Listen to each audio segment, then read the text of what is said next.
So now I'm going to shift a little bit, and I want to tell you a bit of a story of the evolution of our work and where we're headed. This is a chart of the Bay, obviously, not obviously if you're new to us and not familiar with the Bay. But you can see, I think you can see my mouse on the screen. I hope you can. Here's Portland down here.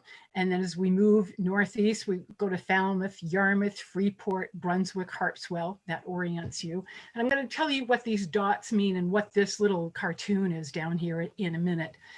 Over a 25-year period or so, staff members and water quality volunteers who worked with us took snapshots of different areas to look at the health of the Bay all over the place. And the question that was being asked 30 years ago was, how healthy is Casco Bay? Because it didn't seem to be too healthy then. Over that 25-year period, we found we were able to answer that question. We started to know how healthy the Bay was, in what areas, and to some degree, perhaps why areas were more and less healthy. We learned a lot. And we also realized we weren't learning much new, and we realized the fundamental question that we are asking had changed. And the question we were starting to ask 6 or 7 years ago was, how is the Bay changing? Because we thought it was changing and changing quickly, which indeed it is. And we realized that what we needed to do as scientists is collect data in a different way. We'd always used data sonde technology. This thing right here is a data sonde, and we're going to look at that and talk about that a little more intimately in a moment. We always used data sondes in our work. Our volunteers had used kits of a different sort, but we realized data sondes could help us monitor on a much more frequent basis. And if we had data that was collected at more regular intervals, we could do better statistical crunching of the data, and the science matters to us. So what we did, what you can see on this chart, is all these different blue dots all over the place. We looked at the historical array of, I don't know, well over 100 dots that had boiled down over the years to 30 some odd dots. And we took them down to about 23 dots of places that we felt were very representative of the micro-regional water quality conditions that we had been collecting data on for 25 years. Those blue dots represent places that we are still continuing to spot check on a seasonal basis in order to continue our spot checking work and the spot checking work that 25 years of water quality volunteers had done for us. Absolutely foundational work. Then see this green star in the middle? It's actually on Cousins Island, which is connected to the mainland by a bridge. We decided to put a continuous monitoring station in there, something that would monitor water quality every hour on the hour, around the clock, 365 days a year, a place that we could access and service that continuous monitoring station, whether we had a boat in the water or not. Our vision now is to add another station down here in Portland, where the water quality conditions are very different. Water quality conditions here at Cousins Island are really healthy. That's why we started there. And then we want to swing way over to the Cundies Harbor region and put a water quality monitoring station in here. Small Point is down here on the lower right side of this chart. And the Kennebec River swings up around through this side of the bay in a counterclockwise direction. Our suspicion is, as the impacts of climate change continue to make themselves known, we're going to see very different conditions at this continuous monitoring station once we install it, because of all of the anything but freshwater runoff coming out of the Kennebec, carrying incredible loads of erosion and snowmelt. So we decided to put together a climate change in Casco Bay fund to fund this work. And what we wanted to do was have a fund for science. We have a spendable fund for baykeeping. We have a spendable fund for our boats and a spendable fund for advocacy. And we thought, we're a science-based organization. Let's get a fund for science. And our board imparted the wisdom to us, as we have done in the past. Let's not just raise funds to buy the technology.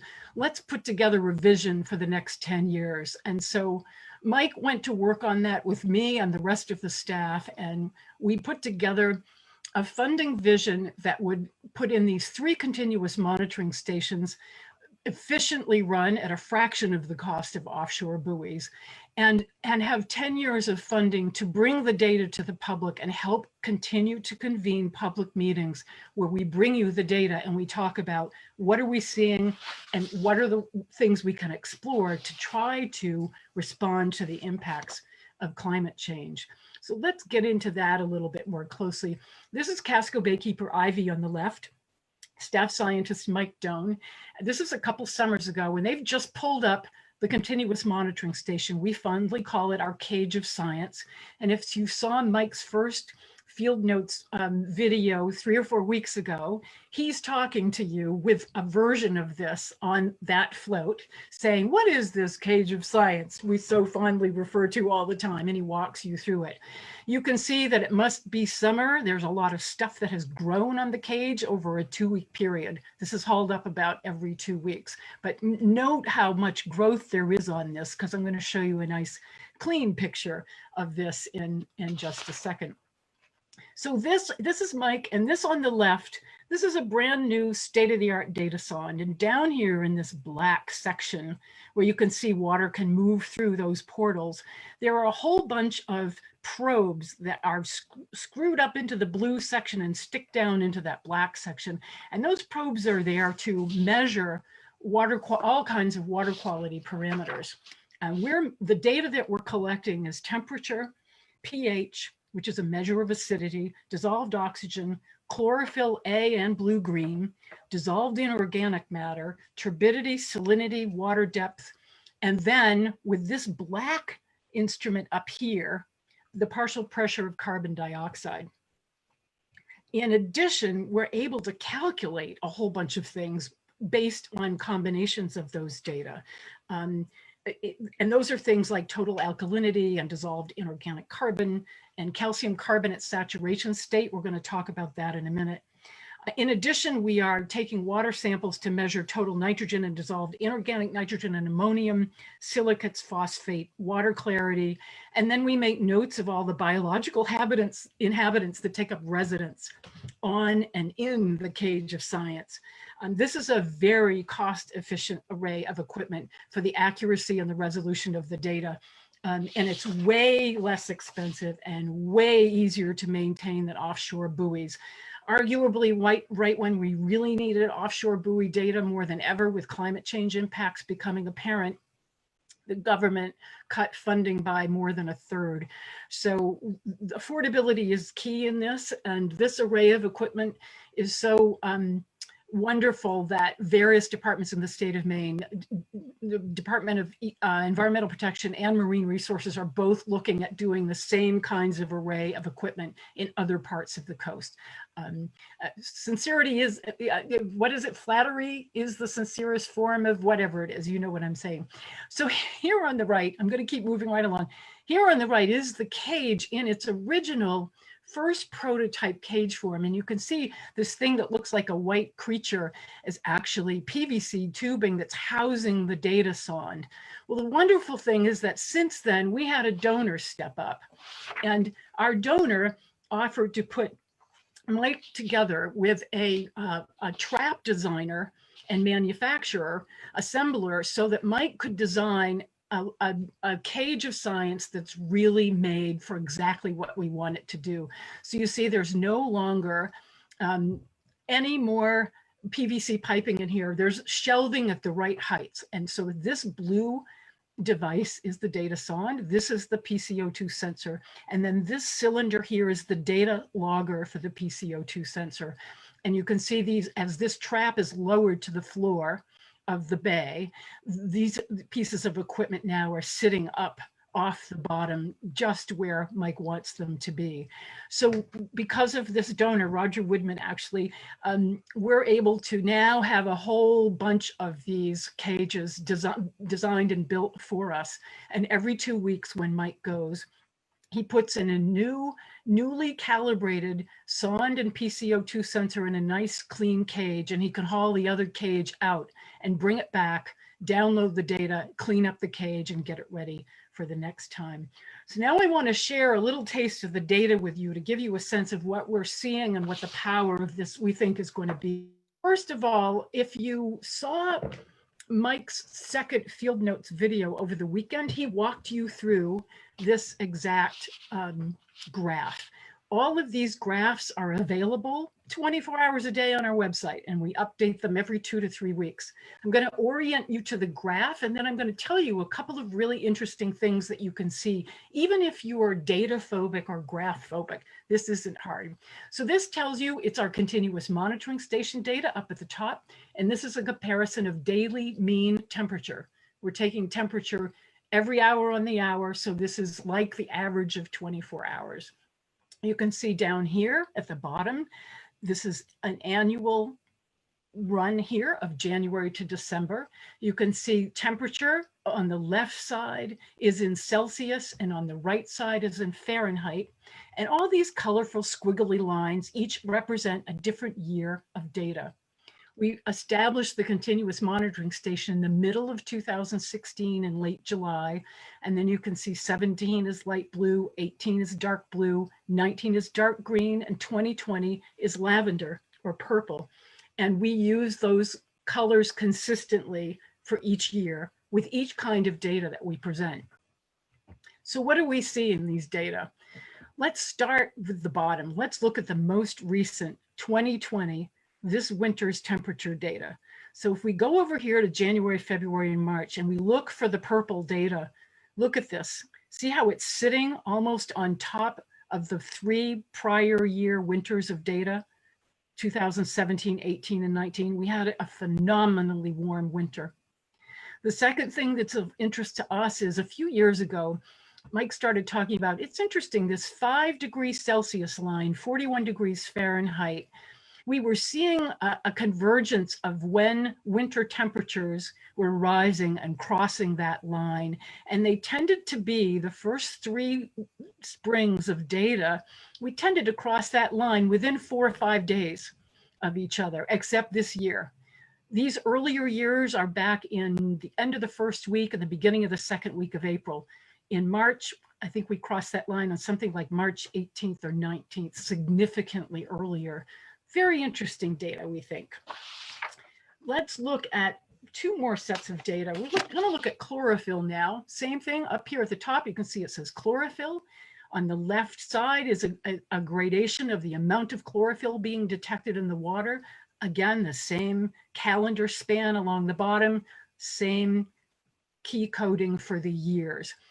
This looks very noisy. So let's start with the colors. Let's look at dark blue.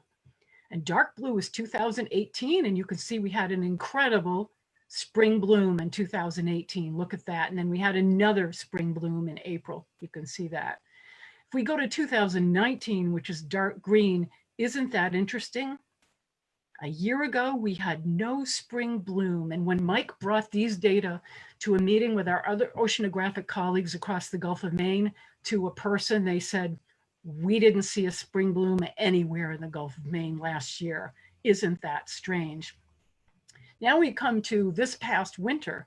Let's start with 2019 December, right? That was past last winter. Look at this big bloom in December. Not a time of year in the marine ecology world we would have thought we would be having big spikes in phytoplankton. Then as we move into 2020, which is the purple, we swing around to January. You can see where the December bloom had died off. Then here's a spike in February. And then look at March. It rivals what we saw in 2018, continued for the same duration. Then we had another spike in May. We've essentially had 4 spikes through this winter and spring. So we're curious about what does that mean, right? It's interesting. We also saw early on, we saw in the very first couple of years, look at 2017. If you look at these blue spikes here in September and October, we were seeing those at the same time the Department of Marine Resources was reporting a Kyrenia outbreak, which was a harmful algal bloom that had never been seen in the Gulf of Maine before, and we were seeing it here in Casco Bay. We don't know that those chlorophyll spikes are because of the Kyrenia, but they certainly coincided. So we're very interested in what these data tell us. With climate change, we're seeing more harmful and nuisance algal outbreaks. It's an indication that temperatures are high and there are too many nutrients in the system. Those are the kinds of things we want to try to figure out. How do we, as a marine economy and community, how do we respond, and what can we do to mitigate that? I'm almost done here. We're also looking at this crazy thing called omega aragonite, which is really, it's showing the amount of calcium carbonate that's in the water column that's potentially available for a critter to use to build shell. It's a relatively new science. It's a little bit wonky. This red line indicates that when the values are above that, it's pretty easy to build shell. When values are below that, it's much harder. Our offshore oceanographic colleagues have said to us, this is alarming. It's a little more stable offshore, but inshore, this is a very dynamic environment. So this is of concern to anyone who's in the shellfish industry, whether they're growing or harvesting, or whether they're just concerned about the health of the marine environment generally. We have a number of anecdotal stories we could share with you if we had more time tonight, but I want to move on to the campaign to fund this. And you can see the importance of tracking these data and making them available. As I say, they're right on the website. I get excited about showing these to people. They're easy to find. Our goal is to get these 2 more stations and to hire more science help in order to help us process all the data and get it out to you. So, and we know the federal government isn't going to do it. It's going to take the credibility and the science basis of an organization like ours to do it, and the cost effectiveness that we've found in this array of equipment. So we went ahead and we launched the quiet phase of this campaign. It has a modest goal of 1.5 million, and I'm delighted to tell you that we're well over 1.2 already. We're going to spend that money over 10 years. We include in all of our information just how we're going to spend that money, a budget that's broken down. We started visiting with key major donors last year, and this resonated so much to them. We are just so grateful. And in late July, we're going to launch the public phase of this. We were going to do that on April 29th at Ocean Gateway, but obviously that couldn't happen. So here we are. We have less than $250,000 to go. So to those of you who have already given to this effort, we are organizationally so grateful. I'm personally grateful. This means a lot to me. I think it's the right direction for this organization to be going to support our science long term. I know how much Ivy relies on the data that we can get and how powerful looking at those data graphs are when we're having the hard conversations. We'll be mailing out 7,500 case statements. You can see this copy of what that looks like on the left. I think it's a compelling what, why, and how about what we're doing with this fund. Clearly, our donors so far have agreed because they have been so unbelievably generous with us. We're so grateful. And we don't have the answers to climate change, but we know we've had a lot of hard conversations over the years, and we look forward to continuing to bring the data while we work on responses and advocate for solutions. When the fund is complete, we'll have the array of 3 stations and the equipment to run the rest of our programs and continue our snapshot collections of data. So I hope you'll come aboard. I encourage you to go to our website. If you can't wait to receive the case statement, you can find it if you go into the search function on our website. And I believe now you're able to find pretty readily on the front page a way to get to that information. And if we don't hear from you before then, we'll certainly be sending this around to everyone. So I thank you for listening, and I thank all of for those of you who are still participating, thank you for hanging in there to the end with us. Thanks to all of you. Thank you for loving Casco Bay. We share that with you, and to the staff and the board and everyone else, thank you. Be well, stay safe, be smart. See you soon.